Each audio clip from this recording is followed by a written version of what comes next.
আসতেছে না, দোয়া করবে আল্লাহ আর্জেন্টিনার কাপ নয় দেন, আল্লাহ ব্রাজিলকে, এই তো আমি জীবনে কবুল হবে, ব্রাজিলকে কাপ নয় দেন, অমুককে কাপ নয় দেন, অমুককে কাপ নয় দেন। কেমন বেহায়া আর বেলাদা মুসলমান বলতে খুব লজ্জা লাগে আর শরম লাগে। যে মুসলমান ব্যানার টানিয়ে, যে মুসলমান পোস্টার টানিয়ে রাস্তায় দাঁড়িয়ে কর্মসূচি পালন করেছিল যে এই আমেরিকার দল, এই ইসরায়েলের দল আর কোন মুসলমানের দিকে বাঁকা নজরে তাকাবে না, আর কোন মুসলমানের শিশু হত্যা করবে না, আফগানিস্তানের শিশুদেরকে হত্যা করবে না, ফিলিস্তিনের শিশুদের চোখের পানি ঝরাবে না, আর কোন মুসলমান মা বোনদের রক্ত ঝরাবে না। যেই মুসলমান এই স্লোগান রাস্তায় নেমে দিয়েছিল, এই মুসলমানই আবার ইহুদি খ্রিস্টানের পতাকা নিজের দালানে বড় করে টানাইতেছে, ইহুদি খ্রিস্টানের গেঞ্জি নিজের গায়ের সাথে দিতেছে, ইহুদি খ্রিস্টানের নামে নাম লিখে জার্সি গায়ে দিতেছে। কিসের মুসলমান দাবি করেন আপনি? সম্পূর্ণ ওই যে ফুটবল খেলা যেটা বলে, ওটা আপনি শারীরিক চর্চার জন্য যদি খেলেন, শারীরিক ব্যায়ামের জন্য যদি খেলেন সমস্যা নাই, কিন্তু ওদের খেলা সম্পূর্ণভাবে স্পষ্ট হারাম, কারণ তারা জুয়ার সাথে জড়িত, অর্থাৎ তাদের খেলা হারাম। এবং আপনি যে খেলা 90 মিনিট দাঁড়ায় এই করে চিল্লেন, এখন যদি বলেন তো সুবহানাল্লাহ, তাহলে জবান থেকে জোর বের হবে না। কিন্তু যখন টিভির সামনে 90 মিনিট দাঁড়ায় থাকবে, যখন একটা গোল হবে তখন গোল বলে চিৎকার দিতে পারবে, যখন বলবো রাত্রে বলে 2 রাকাত নামাজ পড়ে উঠা, কেউ পারবে না। কিন্তু রাত্রি 1টা 2টা 3টার সময়ও উঠা দাঁড়ায় দাঁড়ায় খেলা দেখতে পারে, ওইটা খেলা দেখতে পারে। মসজিদে আয়েশা বসলে যখন 1 মিনিট ইমাম সাহেবের দেরি হয়, তখন ইমাম সাহেবের রুমের দিকে তাকায় আর ঘড়ির দিকে তাকায়, কারণ 1 মিনিট দেরি হয়ে গেছে। কিন্তু ওইদিকে 90 মিনিট মশার কামড় খায় যে দোকানের সামনে টিভির সামনে দাঁড়ায় আগ করে রয়েছে, এতে আর সমস্যা হয় না, এতে ঠ্যাং ব্যথা হয় না, তখন আর পরিবার ছিল না।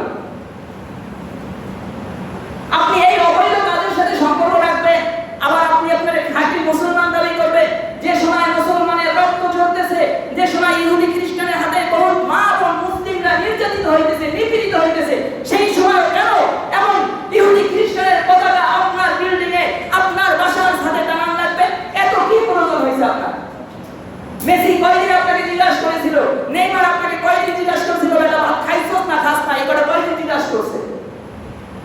যখন বিশ্বকাপটা পাবে তখন কি আপনারা এসে বলবে এই নে দেখ ধইরা দেখ, এটা বলবে?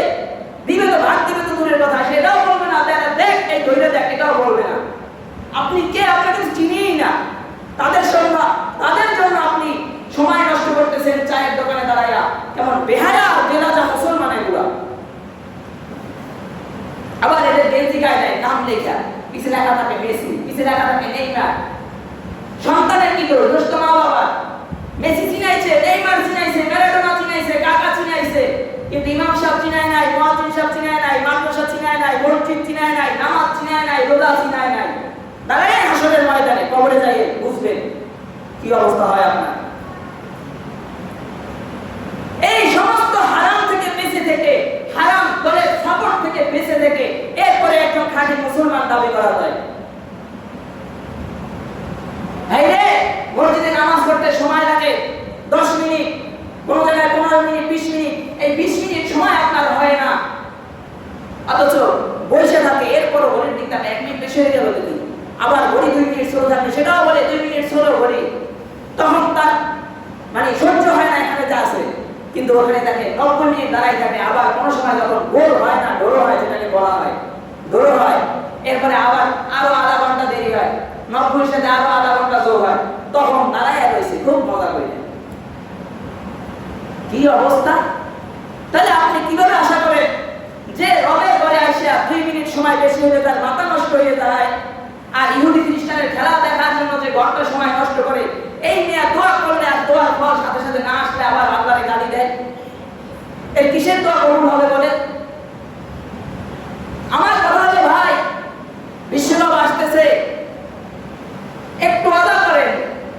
যে যে সময় মুসলিমরা মার খাইতেছে, যে মুসলিমদের রক্ত ঝরতেছে, এবার ইহুদি খ্রিস্টানের খেলা আমরা দেখবো না। একবার আদা করলে কি হয়, না দেখলে কি হয়? একবার এগুলো বয়কট করলে কি হয় ইহুদি খ্রিস্টানদেরকে? তা পারবেন না আপনারা। কিন্তু মনে মনে একদিন করে যে এবার খেলা দেখবো না, খেলার খবর রাখবো না, যেখানে খেলার গল্প চলবে ওখানে দাঁড়াবো। কারণ এই ইহুদি খ্রিস্টানদের হাতে আপনার মুসলিম ভাই বোনদের রক্ত লেগে আছে।